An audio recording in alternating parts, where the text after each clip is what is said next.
Hello, my name is Paul Friedman. I'm the founder and executive director of Safer Country.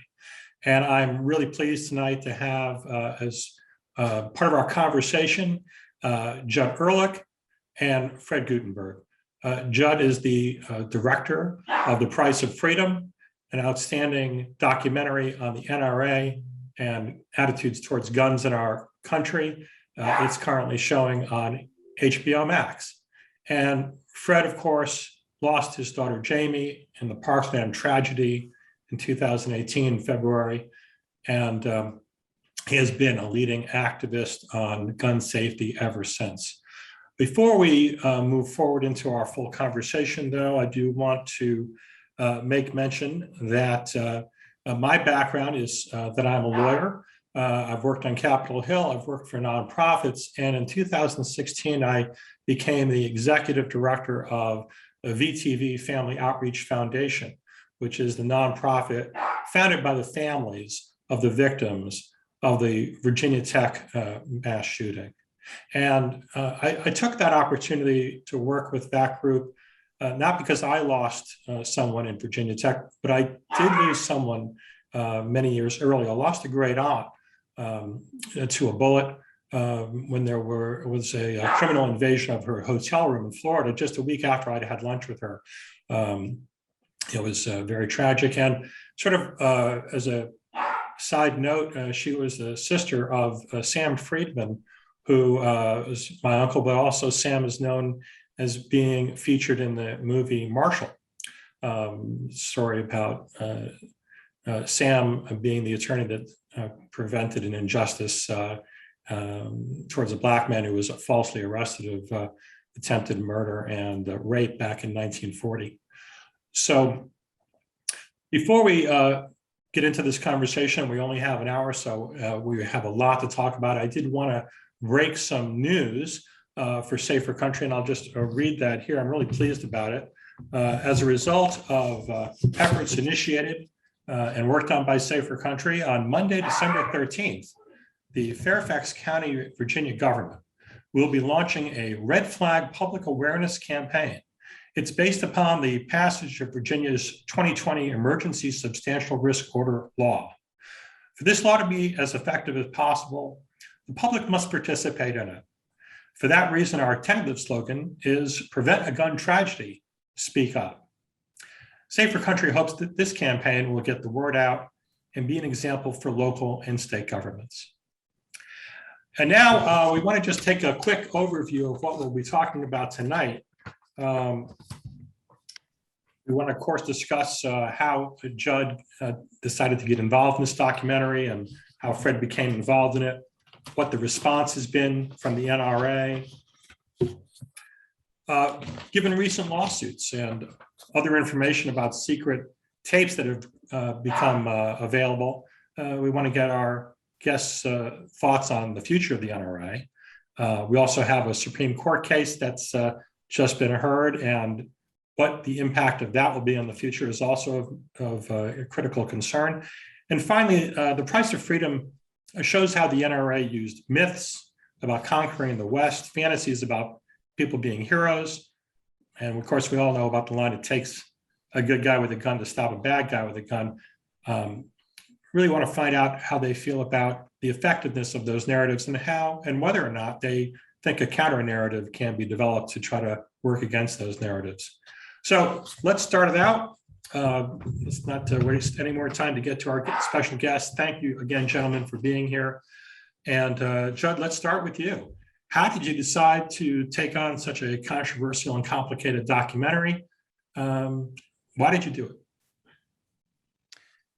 Well, thanks for having us, Paul, and I'm really happy to be here with Fred tonight. He's so thank you. I think it started with the same questions that so many Americans ask, which is just how did we get to this point in this country? How did we get to a point where we have more guns in this country by exponential amounts than any other industrialized nation, more gun violence, and fewer gun regulations?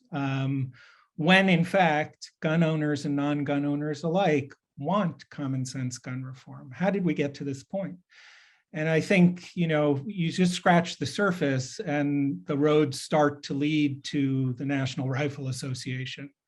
So it was really important to kind of do a deep dive into how did we get here? And what you find out quickly is the NRA of today is not the way the NRA always was. And the picture that they paint of America and our history is not an accurate one, and wanted to expose that.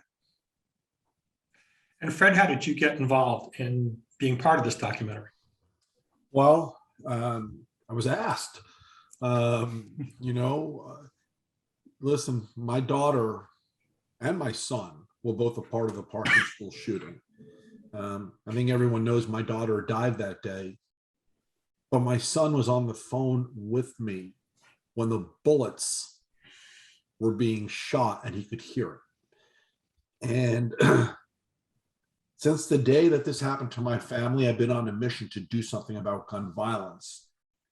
Along the way, I've got to know some amazing people, one of whom is Ed Stack of Dick's Sporting Goods. And Dick's Sporting Goods took a very active stand on the issue of guns immediately after Parkland.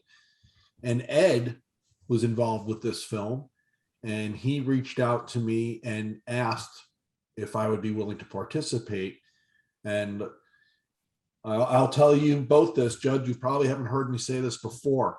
I have, as a general rule of thumb, did not get involved in documentaries because I felt I didn't have control over where they were going to go, what the outcome was going to be. Ed Stack to me is a hero. And when Ed called, there was no doubt. I just said, yes, So this is the only documentary that I allowed myself to be a part of. There have been others that have used footage of me as part of their films, but this is the only one. And I'm thrilled that you gave me the chance because to tell my story, and I'm proud to be a part of the way this film turned out because it is an important story. Let's just go back one step to Judd. This is a very difficult area to get involved in, and there's a lot of heat out there over this. We know how dangerous our world is today, and this is particularly dangerous because of guns. Did you have any pause before you decided to approach this subject? Were you concerned about the people who might watch it and have strong reactions?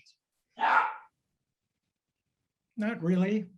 I think. No,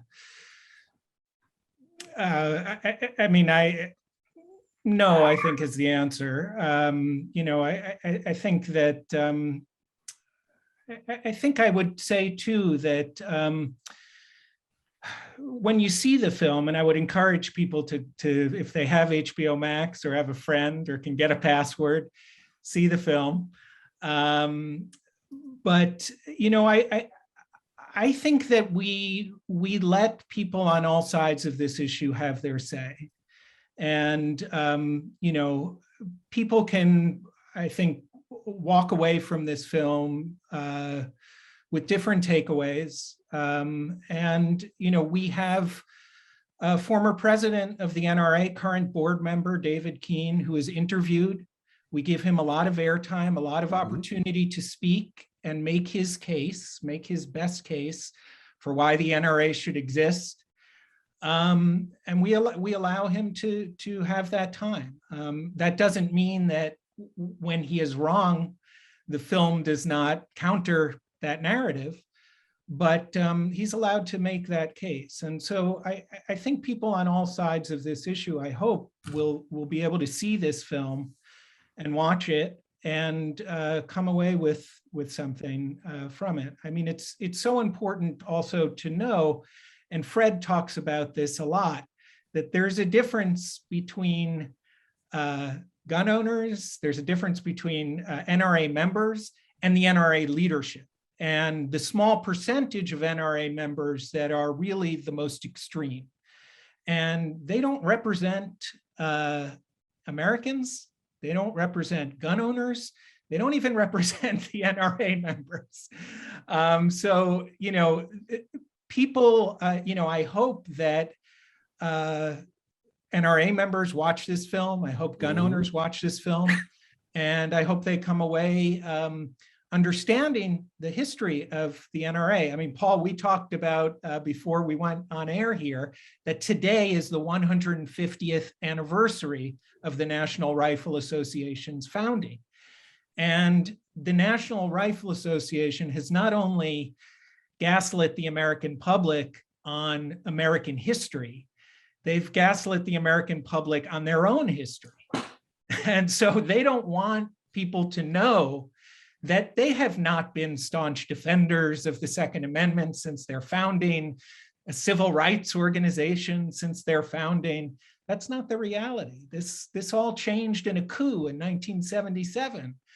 So that reality, you know, needs, you know, NRA members need to know that. That's not a history that the NRA talks about every day. Well, that really leads to the question of first, what kind of a response did David Keene give to you after he's seen the final tape, the final cut? And did he respond to you? No, we haven't heard from we haven't heard from NRA or David Keene. We've heard from people that I would describe as extreme gun rights advocates, and we have heard from, you know, people on social media, and somebody sent me a book, and I've gotten different things like that, but nothing official from the National Rifle Association.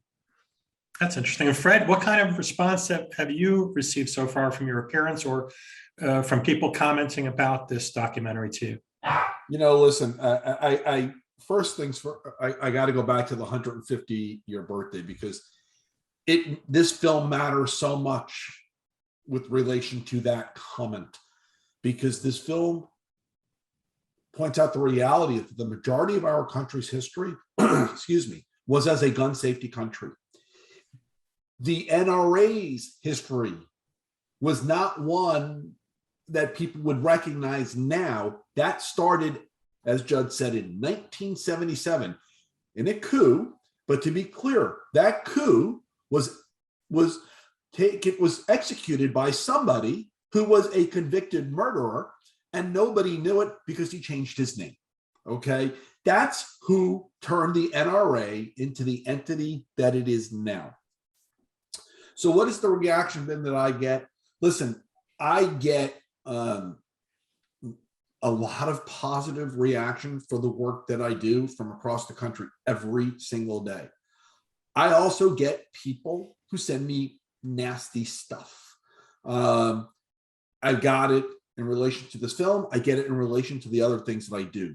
But it's not a lot of people, and it's people who are afraid to show their true identity. They, you know, so I'll get emails from an email account that was clearly set up just to send me an email, you know? And so it's people who are trying to act evil and despicable and bigger than they are to try and intimidate you, but they're nothing. The most meaningful interaction I had with any entity on this film happened after it was on CNN. You may remember this, Judd. There was some NRA conservative right-wing news piece that did this whole hit job on the film, calling it a CNN hit piece and saying CNN developed the film just to take down the NRA and this and that. And as someone who was involved in the film, I knew that to not be true. And I knew CNN had nothing to do with the development of the film. And I knew they bought the development rights for a single showing of the film. So, or the showing rights. So I went and put out a whole thing on Twitter, presenting all the facts and the truth. And these people, they try to dig in and they try to, you know, but they blew it and they were wrong. And it was only days later where then the announcement about HBO Max came out. You know, listen, Paul, you've been dealing with the issue of gun violence for a long time. I've learned to ignore a lot of people. Well, looking at, it's fascinating to hear your thoughts on this. And now we have to look at the future of the NRA to some degree here. Quite a few people I speak to, or and I see online, they're so hoping that somehow the NRA will be destroyed by lawsuits or self-destruct in some way. We've seen the recent revelation of secret tapes that indicate that some of the leadership made some rather derogatory remarks about their own members. This was 20 years ago, but what do you think about these secret tapes, and what do you think about the future of the NRA? Should people be optimistic about that?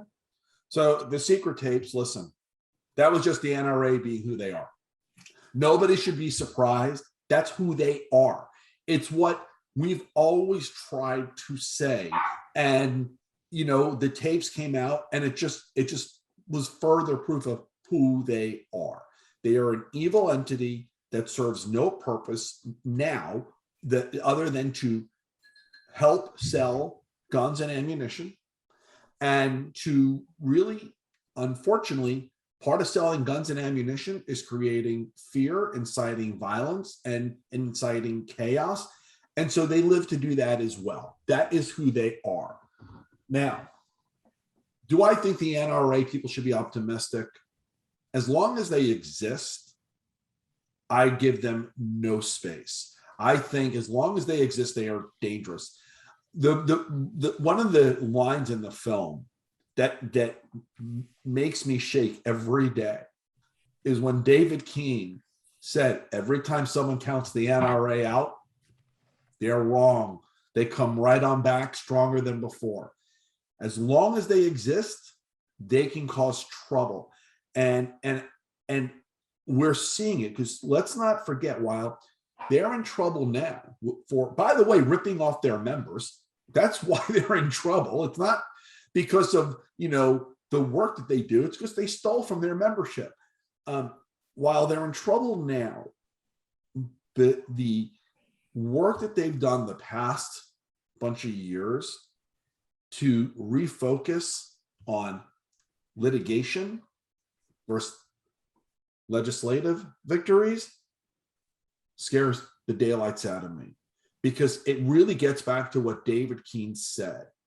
They may pull off their greatest achievement yet, because I did listen to the Supreme Court Second Amendment hearings. I was there, and everyone should be fearful about what this Supreme Court is about to do.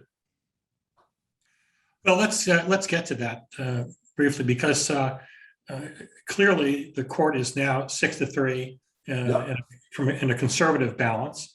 There has been some recent talk that perhaps due to the approach of originalism, that maybe some of the one or two of the conservatives on this court might decide that the history of America, which your exceptional documentary clearly displays, is a history of America with regulations on guns. All over the nation, from the South to the North to the West, we had every state and city had regulations. This was not a country of just people wandering around with guns doing whatever they wanted at any time, at any place. And so there is some hope out there that I have read that perhaps that might be taken into account, especially since these justices have to be somewhat concerned about the idea of establishing a constitutional right to carry that might override so many existing state laws that protect government officials while they're doing their jobs in state houses or polling places where people want to vote and feel safe. Political rallies, and we can get to that in a second about what happened in Kenosha if we want. But so much is at stake that one has to wonder whether these justices would take the chance of actually expanding or creating yet a new right. Now, Fred, Listen, I'll give you my thought on that. Yes, please. Okay. We know 3 of the justices will not. Okay. They come from a side of the court that I agree with. We know with certainty Gorsuch, Alito, Kavanaugh, and I'm blanking on his name. Thomas, perhaps? Thomas are all gonna go the other way. I mean, their questioning and what they intended with their questioning could not have been more clear. What surprised me and gave me a little bit of hope was Amy Coney Barrett. Her questioning was actually reasonable and seemed to be finding a space to do the right thing, or trying to. It appeared from the questioning. And I think John Roberts also has the potential to do the right thing here and is very cognizant of the role of history on these kinds of decisions. Those are the 2 that if I'm going to have any hope, those 2 need to come through. Am I certain that they will? I am not. So you felt Kavanaugh was a lost cause based upon your listening to the court? Kavanaugh, to me, seemed like he clearly knew what he wanted to achieve with his questioning, and it's not going to be friendly to the current interpretation of the Second Amendment. Judd, you have any thoughts on this? I mean, it's hard to say what's going to happen. We all hope for the best, and I live in New York, so I will say that some of the things that happened did resonate with me on the level of what we discuss in the film. So when you have the attorney for the New York State Rifle and Pistol Association talking about, well, look at all of the states that have these permissive laws. That's the work of the NRA. And they have done that job to chip away so that they can stand before the Supreme Court and say, well, this is now basically the law of the land, because more states have these laws than don't, these permissive or lack of laws. And by the way, Judd, yeah, as the film points out, it's not like they've had these laws for a long time. This is like a new thing. Very new. Yeah, really under Wayne LaPierre. Yeah. Yeah. The one other thing I'll mention quickly is that lawyer also made the case that America, fundamentally, you have the right to carry, and you have always had that right in America. And he was confronted by Justices Kagan and Justices Sotomayor to say, actually, what we say in the film, this is not the history of America, I'm sorry. And what you started with, Paul, like we have some pause actually, because this is not the history of America. And we are a nation that has had gun laws from the founding. So it speaks to me about how powerful these myths are, and sort of the audacity to make that case in front of the Supreme Court and just feel like, well, we can just kind of gloss over this because this is understood as our shared American history when it's not. And I think the justices are smart enough to know that. And so I'm hopeful that this isn't going to go the wrong way. So one of the things, hope so. Yeah. One of the things, a couple of things that I noticed about in the documentary that I wanted to ask you about, and we'll get back to this subject further though in a moment. But in particular, let's talk about the history for a moment. There's been a lot of talk in recent years about the actual reason for the Second Amendment being included in the Bill of Rights. Have you been following this story? Because the idea that the governor of Virginia, the very first governor of Virginia, was a large slave owner. And he saw the arriving of the new Constitution as a direct threat to these militia in Virginia that were being used to enforce slavery. So this right was never one that was intended for as an individual right. It was a right designed to protect the state control over the militia and keep that out of the hands of the federal government with the new Constitution. Have you been following that? And what are your thoughts about that? Yeah, I mean, things there, the Heller decision, which we touch on in the film, because we touch on it from the perspective that there was also, even though this affirmed an individual's right, which really changed, as you said, this collective right that was throughout American history, there still was the belief that there could be regulation. There still could be gun laws, even with that decision. But that was a radical change. And that was a victory for the NRA. You could do a docuseries on the Second Amendment and the interpretations of the Second Amendment. There have been several books written on the connection that you're talking about in terms of to slavery and militias and race. We talk a lot about race and its connection to firearms in the film, but I think we wanted to stay away from a really in-depth analysis of the Second Amendment and sort of stick to what the NRA has done. We talk about how Harlan Carter began hiring legal scholars to write articles that aligned with this sort of radical interpretation of the Second Amendment, which is all about an individual right versus a collective right. Those were the law journals that justices referred to in the Heller decision. So it's really remarkable to think about the impact, this circle, and we obviously couldn't cover everything in the film, but it's the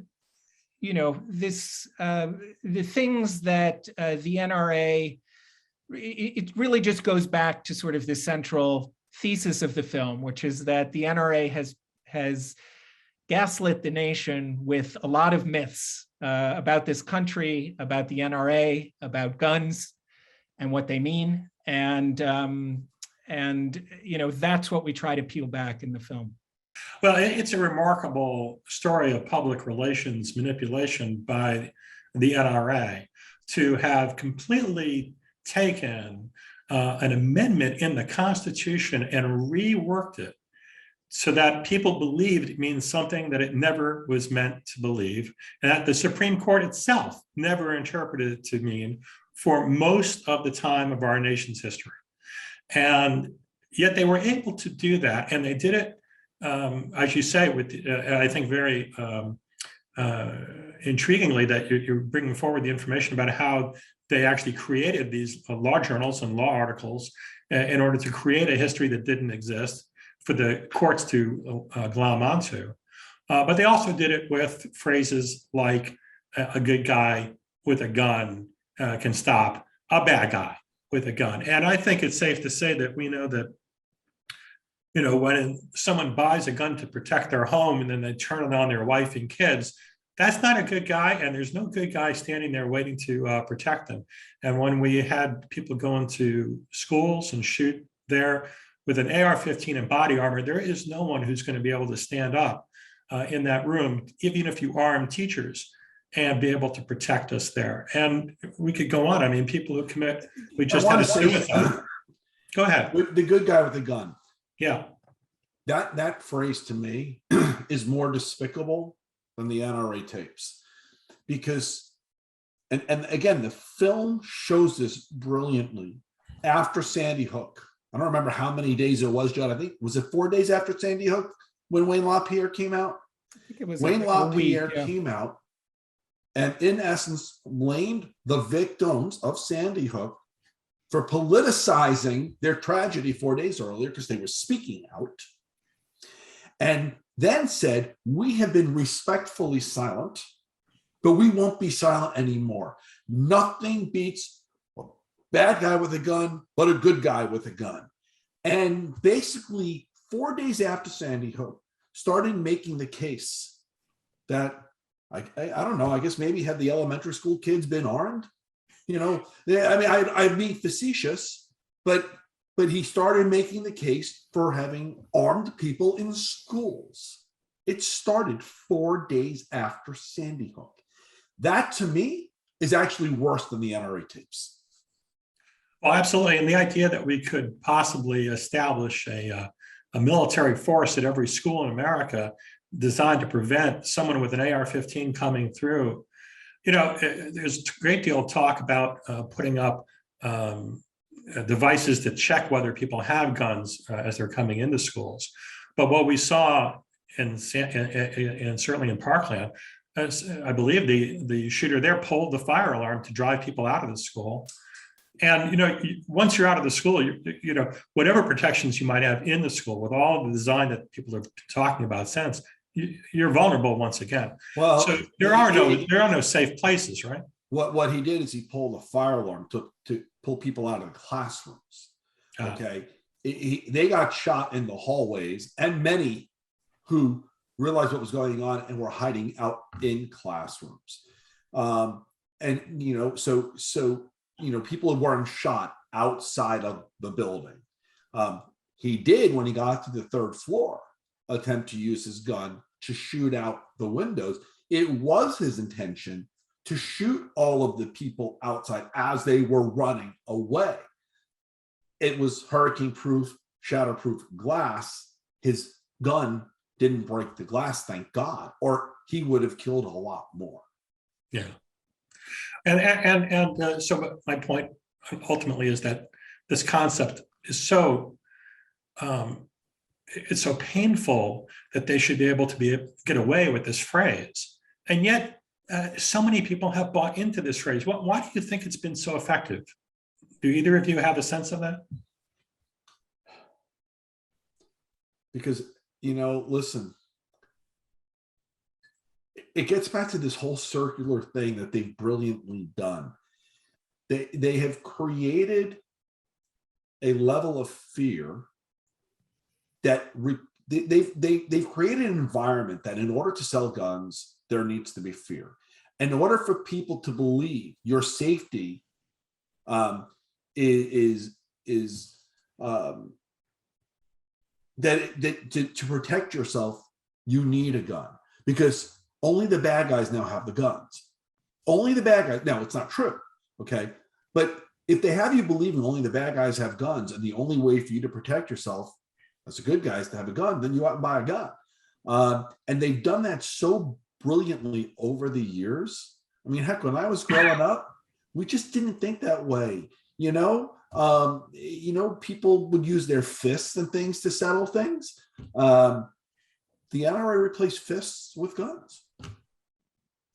Well, we've seen that all over the country as this crisis grows, and so many people are responding with the guns they have at hand to any upset they might have towards other people.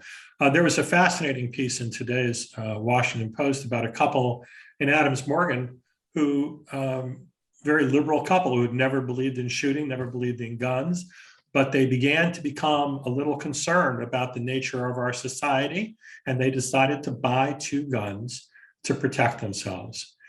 Before they ever got a chance to use those guns, I believe even to practice with them, they were stolen from their home. And while they didn't want to incarcerate the criminals who came to get whatever else they stole in the home, the one thing they wanted to do was try to track down those guns.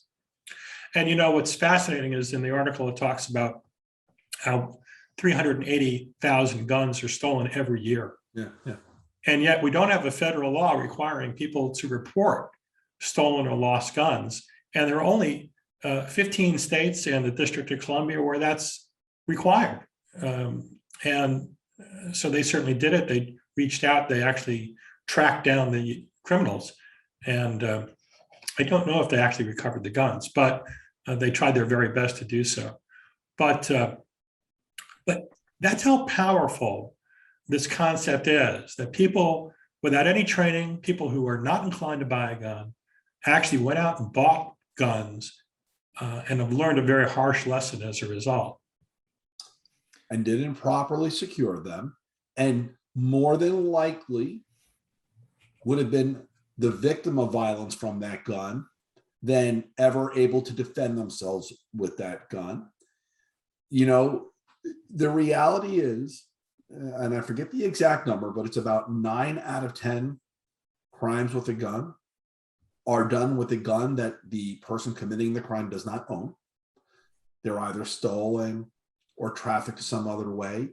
And so, you know, when we have 400 million weapons on the streets, it's not hard anymore for someone who wants to commit a violent crime somehow or another to get the weapon.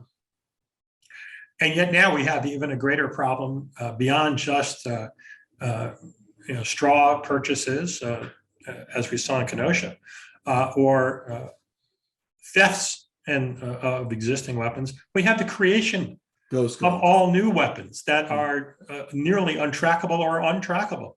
Not nearly. They are untrackable. Tell us about that, Fred. How fearful are you of this development? Listen, I think ghost guns are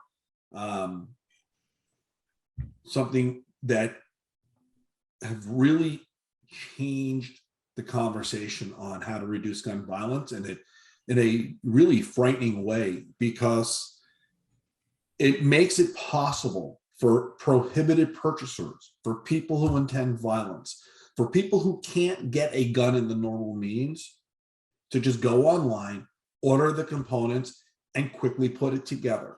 If you look at a state like California with some of the strongest gun laws in the country, ghost guns are exploding as a means to commit crimes. Same in places like Pennsylvania, and so because people who want to commit crimes, they have now found a source to do it. It's the reason why, for me, I've come to a conclusion where the only way to deal with gun violence in a way that truly will reduce casualties and instances is to start focusing on ammunition. You know, if you're a prohibited purchaser of firearms in this country, so that you have to resort to ghost guns or stealing guns, you are also by law prohibited from buying ammunition. But there is no requirement for a background check on ammunition. So you can get your gun in some either illegal means or make it at home and walk into the store and buy the bullets because no one will ever check. And if we shut down that, we can save lives. Now you're working with one of the national groups that is concerned about this. Why don't you tell us what they're doing about that particular issue? Well, I'm working with Brady, who's doing wonderful work researching ghost guns and really informing legislators and the country and about the threat that they pose.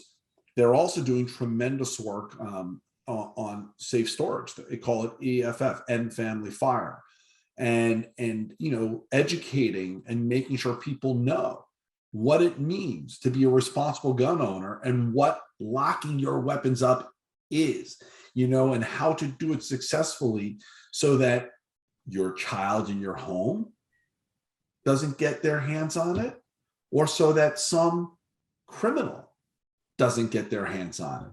And I couldn't be more proud to be aligned with Brady, because they are doing tremendous work in these areas. One of their programs I have to bring some attention to here is trying to train families to ask other families if they're going to send their child to that home, whether or not there's a gun in the home and how it's stored. You've seen that work? Well, yeah, they've done that. And listen, I'll take it a step further because they've done that, but also working with a lot of healthcare entities and hospital groups to start asking in emergency rooms, is there a gun in the house? Especially where there's a clear case that maybe something violent happened. So it is a simple question that we can be asking. And if we do it the right way and we give people the right information, we can reduce these instances of violence. So I raised at the beginning of our show that Safer Country has been focused on the red flag law and really trying to educate the public. We only have 19 states in the District of Columbia that currently have a version of this law. Florida passed this. Really, one of the only good things we can say about Florida's approach to this issue after the tragedy. 3 weeks after we got it passed. Yeah. And so congratulations to you and to the Parkland survivors for their effort there, which was tremendous, remarkable. I went to that march. I think the world went to that march. Everybody who cared about this issue is still an overwhelming feeling. I get the shivers just thinking about the impact that whole experience had on our nation and the world. And I do think that Florida seems to be in some respects making some real progress with that law. And many of the states that have it have made progress with law enforcement using it. But one thing I noticed is that we still don't have full-scale public awareness campaigns in every state to get people to be made aware that the law exists in their state, and that if they do turn to law enforcement, they can intercede potentially and prevent a tragedy in advance. We're trying to do that in a small way right here in Fairfax County in Virginia to set an example. Give me your thoughts, both of you, about the value of this law in preventing gun tragedies. If red flag laws had been in existence before February 14, 2018, my daughter would be alive today. It's that simple. And it's been used thousands of times in Florida since its passage. It has absolutely saved lives in Florida. One of the interesting things about the state, the #1 user of the red flag law is actually a sheriff who is seen as one of the most conservative sheriffs in the country, Judd of Polk County. And so why would he be using it, even though he's the ultimate Second Amendment NRA guy? Because it gives him the ability to get the guns away from the bad guys. And he understands that if he does that, that's actually good for gun rights. It's like if we stop these things before they happen, that's actually good for gun rights. It's a way to protect the rights of gun owners. Unfortunately, there are so many silly people in this country who don't understand that notion, that wanting to reduce gun violence with measures like this isn't a punitive way to punish gun owners. It's actually a way not only to save lives, but to protect the rights of gun owners, because we avoid the kinds of things that may over time cause an overreaction in the law as well. So Grady Judd, he's been the #1 user of red flag laws in this state. Do you feel that still that the public in Florida as a whole knows about this law? Because we've just seen a report, a poll in California, and they have the gun violence restraining order law there. They have perhaps the most dramatic version of it. It was just passed again, a new version recently in California, and yet 2/3 of the public that doesn't know about the law. Do you feel that the people in Florida, because of what happened in Parkland, do you think they're more knowledgeable about this law? That's a heck of a question, and I don't know what the polls would show on that. I think the majority of people in Florida know we passed gun safety legislation after Parkland. I don't know that they would all know the specifics. And how important do you think that is to you, that they get to know this law? And I mean, it's great that we have law enforcement in one county focused on this law and using it. Well, it's not just the one county. He's just the number one user. Right. And listen, it is important to me. It's important to me to know that families know if someone in that family is a risk to themselves or someone else, that they can call law enforcement, and there's a mechanism there that can remove the potential threat. It's important that families do know this. And so I wish I would see more in the way of public information campaigns than I do. You know, it's an interesting question, and one that I actually going to see if I can find some more data points on, and maybe a way that we can do some more education on that. Excellent. Well, perhaps we can get you involved in what we're doing in Fairfax County. And so, Judd, how do you feel about this? Have you, in looking at the scope of your documentary, that's sort of the results of what occurred in Florida, that was not really talked to. It was somewhat talked about. I mean, we certainly had a lot of video about the students confronting legislators and coming up empty with results there. One of the things they talked about, in fact, in the documentary, one of the things you showed was a challenge to Senator Rubio about whether he would stop taking money from the NRA, and his silence spoke quite loudly. One of the other things you mentioned and showed was the Davy Keene talking about it.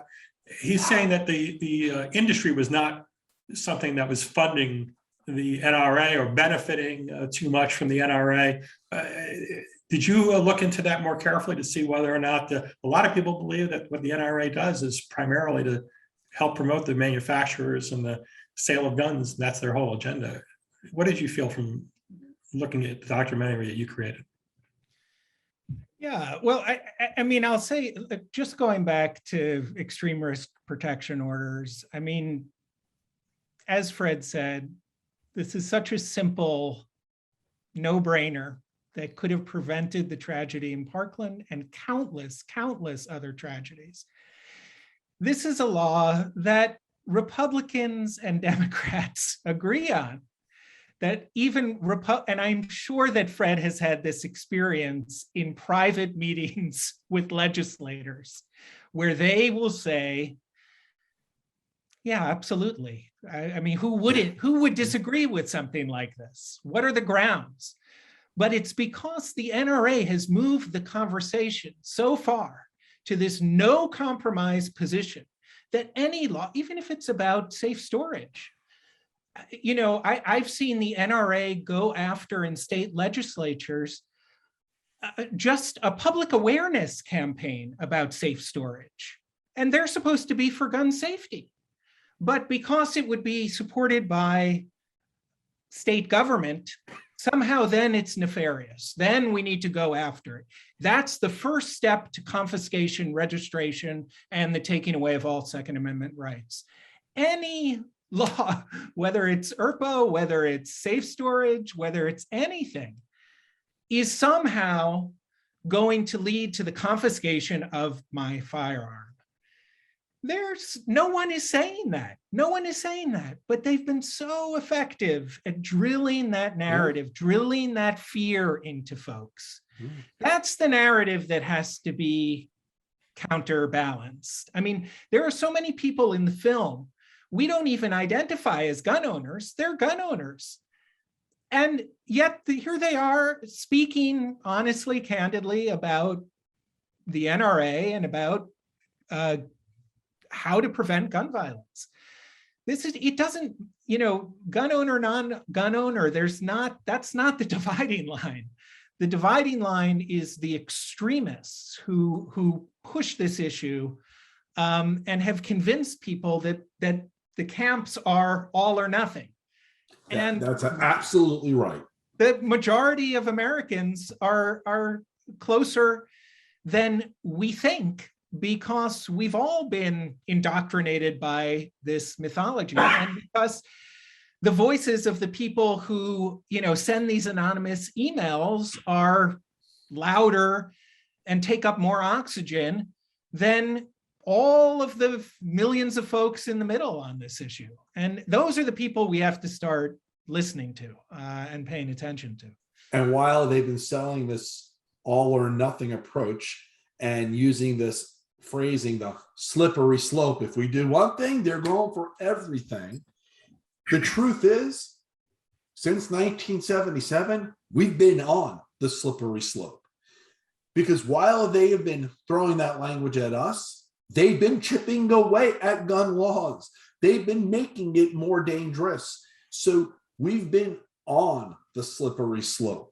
And they've done it so, listen, I give them credit for how strategic they were and how patient they have been doing this, but we've been on the slippery slope, and it's now, we're at a point where we better get this right now, or we may lose the chance to do it. Well, absolutely. And of course, we may have already lost that chance if the Supreme Court expands or actually creates yet a new right. I mean, obviously, as we talked about earlier, Heller was an entirely new right that they created for an individual right to own a gun. But it fed into the myth that they created that people had a right to defend themselves with a gun in their home, and that it was not just something they're entitled to, but that was something that was in the meaning of the Second Amendment from the beginning, which is just not the case. And now we may see the court do that again.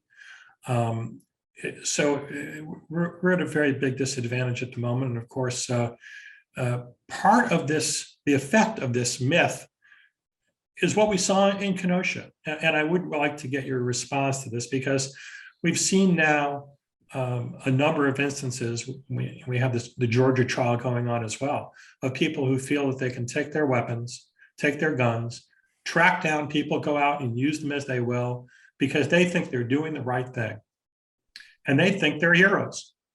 And they're being treated as heroes by a lot of people. What are your thoughts on this? Judd, do you want to go first?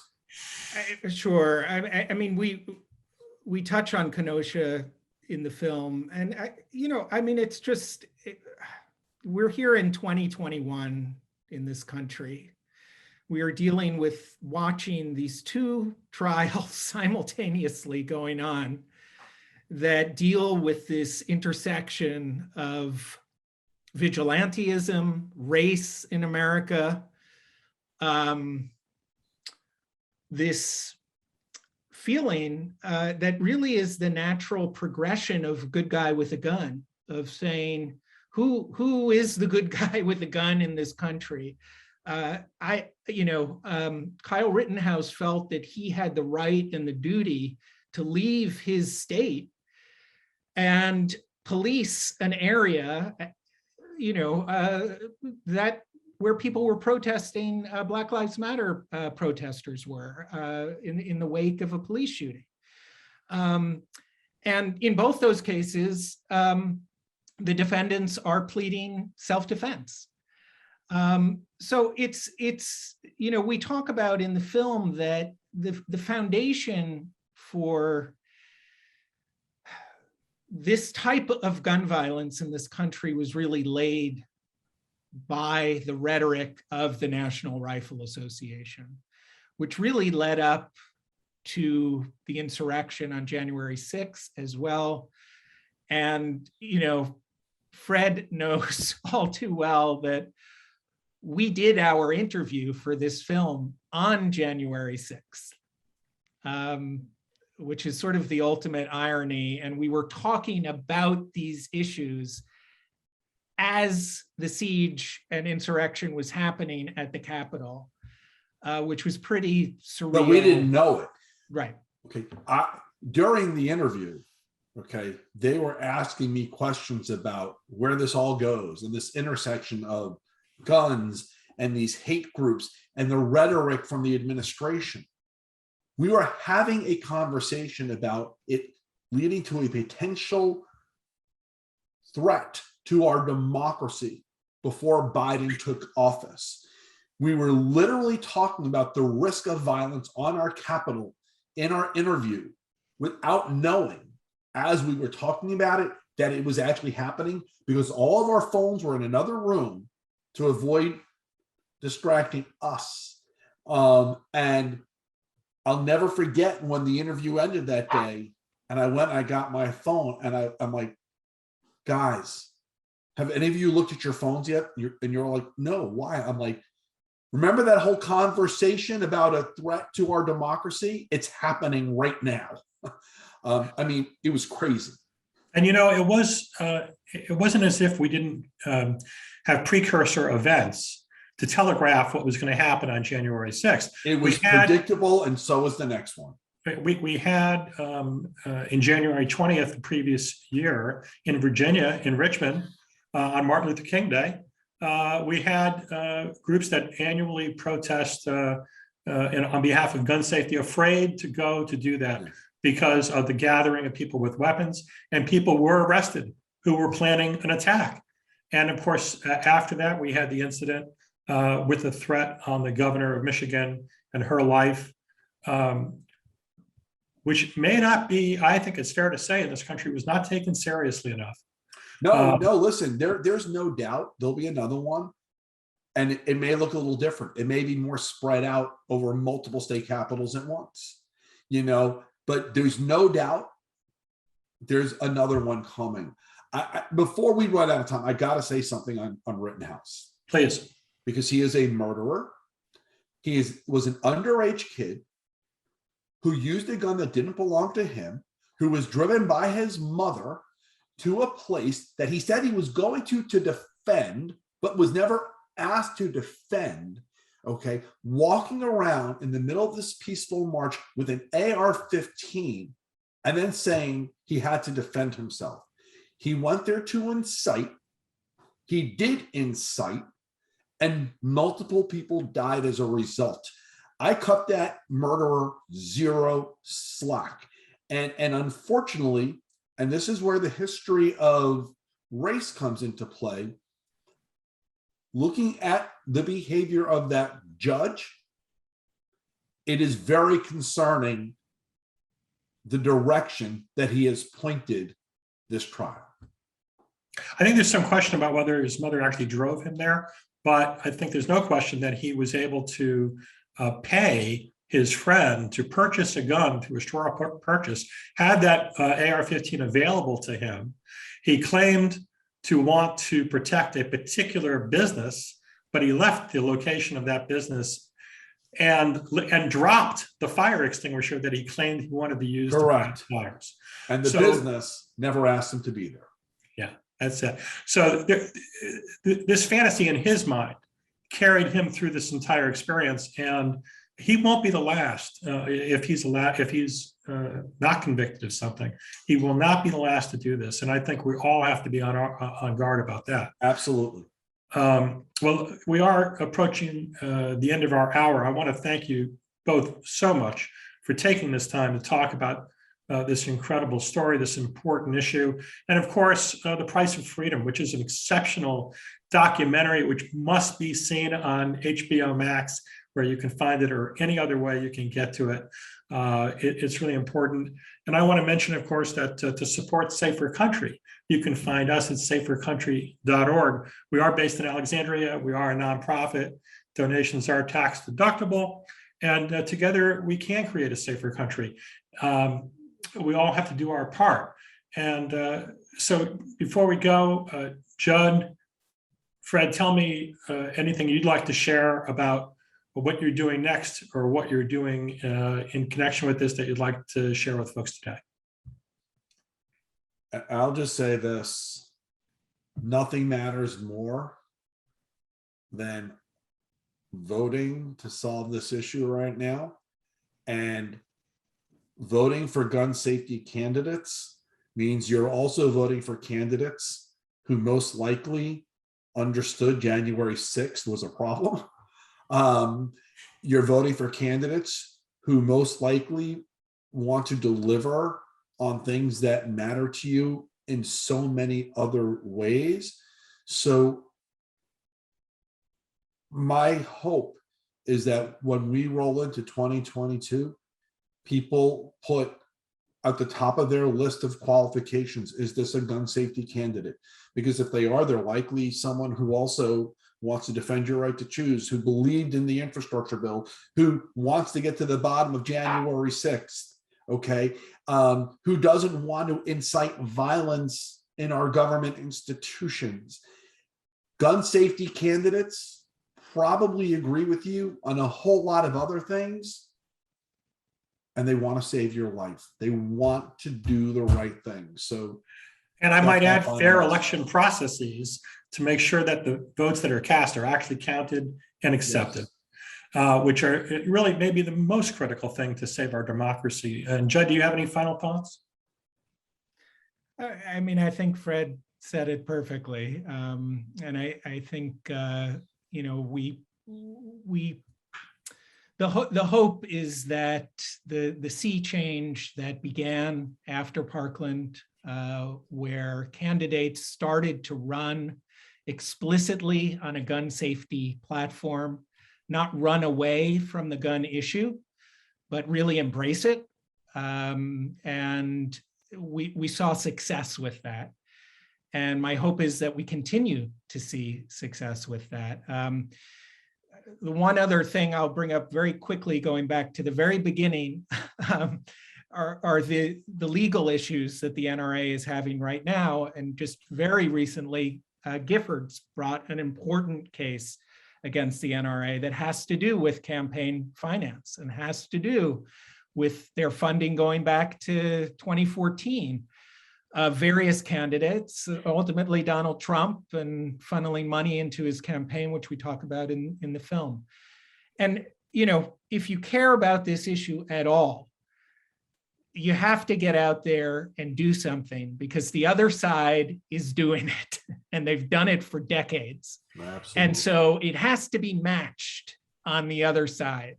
Fred is a living example of that. He is out there pounding the pavement every single day of his life, and he's dedicated his life to that. And if we can take inspiration from that, if we can do 1/1000th of the work that Fred does on gun safety, on gun reform in this country, we'll be headed in the right direction. And again, Americans believe this on all sides of the issue, and we can't be cowed by those people who are loudest in the room, who are most extreme. We just can't. Fred says it in the film. He's not afraid anymore, so you don't be afraid out there anymore, and go do what's right. Go do what's right. Well, in the face of incredible trauma, Fred has been a true hero. Thank you, Fred Guttenberg, for being with us tonight. Thank you, Judd Ehrlich, for creating this incredible documentary. My name is Paul Friedman. I'm with Safer Country. Thank you very much for joining us, and I hope to see you again at a future time. Thank you very much. Have a great day.